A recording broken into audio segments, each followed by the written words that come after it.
So in our last interview, we spoke about Joe's history of making racist comments, right? We spoke. Oh, you gonna go back to wait. No, that was the finishing touch. I thought. No, You want to go still? You want to still pull out more links? There's more. Wait, hold on. Jesus Okay. Christ. So we spoke about the Smooth interview where he felt like Joe was being racist and saying the blacks have been doing it for long enough. Now it's our turn. You said you didn't feel like Joe was being racist in those talks, but you heard other times him and Macho said racist things. No, you know what? Because when he repeated it, I didn't remember. You didn't play me the clip back like live with me when he was talking. I remembered it, and I thought he said Moreno. Right. That's my point. That's my point. He really said Moyo. No, he said Moyo. Yeah, that's what I mean. That was my point. Oh, yeah. But I heard it back, and I said, oh, no, that was racist. That's what I was saying is if that, he like, said Moyo, I missed that. That was racist. I thought he said Moreno's too, but I missed that. Yeah, I thought he said Moreno. Yeah. Moreno, no. Moreno's not racist. But if he said Moyos, like I said, Cocolos and all that, Trepapalo, or, you know what I'm saying, Mayates and all that, that's all racial slurs in Spanish, about black people. So, yeah, that was very racist. You're supposed to feel a certain way. And I would have definitely agreed with it. I thought you said Moreno, so you messed my head up with that. But, yeah, no, that was definitely so. He found it right there. That was an example of how racist Joe is. Right, because people in the comments were all saying, like, oh, Cuban was defending Joe now because, Latinos, they stay on code even if they got problems with each other. And what I'm defending is the temperament of what's going on, and I see the disrespect happening. I see the misleading. I see the devil at work, and I want to put y'all on yo, just because this dude feel like that, which some people might feel like that because I don't even know the history all the way back. I know to a certain point also, but it's just like, the way and the tone, certain people that don't even deserve a credit about hip hop, even if you're black, you're just jumping in now. Something that might not be a culture that you represent. You might be representing, something else. You might listen to R&B music or pop music. You might, but they add on to it with the disrespect, especially the age difference too. Some people here that was really there at that time, that they got a different story to tell. I just want to hear the story. And I know that Latinos added a positive, component to hip hop. I know that for a fact. I feel it. And it's the credit and finding out the proof so we could go back and have a debate like Global Jamal was saying. And maybe we could do a dialogue that way. But I'm not defending that fat, funky fuck.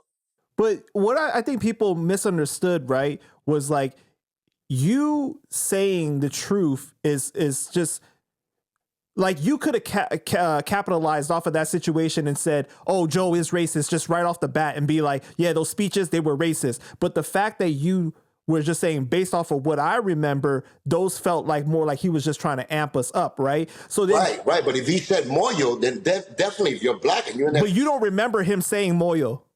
Like I said, I was immune, so maybe he did say it, but my main focus in that shit is us as the team, as us proving ourselves to the black community with our talent and be like, well, we got to do this shit for real. Like, you in a baseball team, you got to win. I don't give a fuck who you are. Fuck these niggas.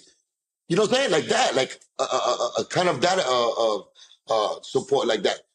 Sometimes that happened to motivate us. Sometimes. But now if I'm in there, and now the word, that word right there, and you black, I get it. I might have been blind at the time, but I got more motivated probably on us as a team trying to be the best we could be to show the world that we could fuck with the highest. The black folks are the ones who set the bar. Pun was right there with the ball. Now Pun is not here. We got to take the ball to, that's motivational speeches. That's what I'm a type of team player. That's a stand I took for it. But 100%, if he said that word, and it would have been like, he would have told me down on the side and said, yo, that nigga racist. He said, Warren said that? I would have been like, he's disgusting shit, my nigga, but what can we do? At that time, I would have said that.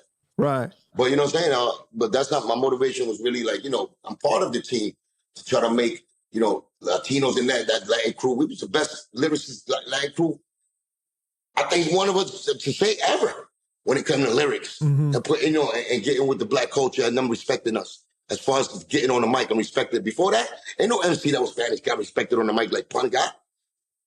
You know what I'm saying? So I know what kind of bar we have to set after Pun.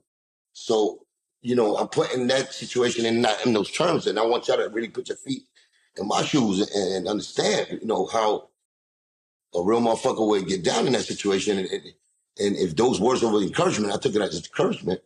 at times, you know what I'm saying? Until I found out the trickery. I was listening to the trick box, the trick master. I had to go through it to really understand later. That was the motivation for all the things he was doing. But what I'm saying though is that you could have capitalized off of that and just said, yeah, he racist or whatever, right? I know, my nigga, but I'm not built like that. Right, exactly. No, but that's my point, is that because you didn't do that, and it's not that you're just defending him because he's Latino, that gives more credit to when you do say something that you're speaking the truth. You see what I'm saying? Oh, thank you for explaining how real niggas supposed to be moving. Right. I do it naturally. Because but if you can do that, I was 100% who I am. So I'm not doing this because I'm smart enough to, let me do this because this is who I am. These are real things that happen.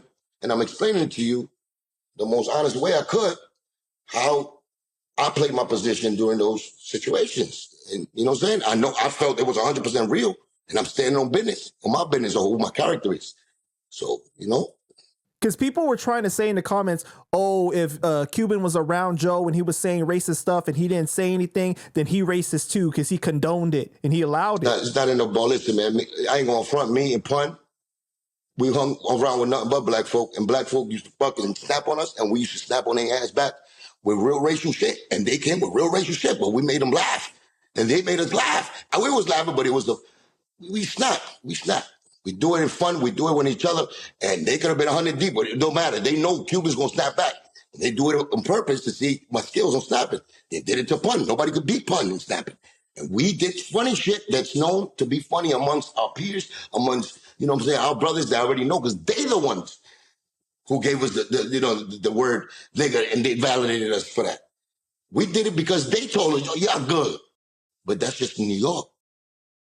And we kept a lot of thuggish ways with us when we came in the industry, and we, sprung into the world. And we have to defend certain topics that I knew at the end of the day, smart enough to know you can't defend that word like that. That word right there, we come from New York as a melting pot. That don't mean the same thing that these other people feel, but we are out there on the mic, front street, putting that word out there like that. And we have to be a little more responsible. It takes time because we got that New York blood, and we come from that unity that we have in New York. I don't think it was ever done anywhere else, like the way we had it. And I don't want the world to blemish that, because the message in that is more important than I think y'all could even give it credit for. That unity right there is something that, even though it started off with that negative stuff, nothing good come from that when you go against the world. And the explanation, I cannot defend that to the rest of the world. Nah, I can't. So the best thing to do is respect it and slow down from the news and that word, and try to really, respect people's, perspective. They asking us to stop. That's it. And they got the right to. That's it. But do you feel like you condoned Joe saying racist things in your presence if you didn't check him? Like the racist stories him and Macho would say? Joe was never, but I said certain things when they do it to my friends. I tell them on the low. I didn't try to make it, because remember, I got to play my position. I'm not the leader of the shit. It's really more people from his crew than mine. So out of respect, he's leading his crew. You know what I'm saying? We are kind of invited into his situation, and he's working to get us on, and we adapting to his way of being.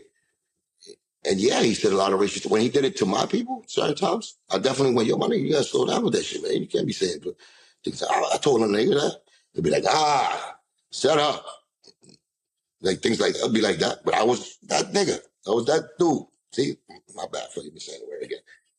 But I was that dude in there that maybe that stood in his mind. Yo, he always going against me. So he felt like I was a thorn in his back. Even when I try to,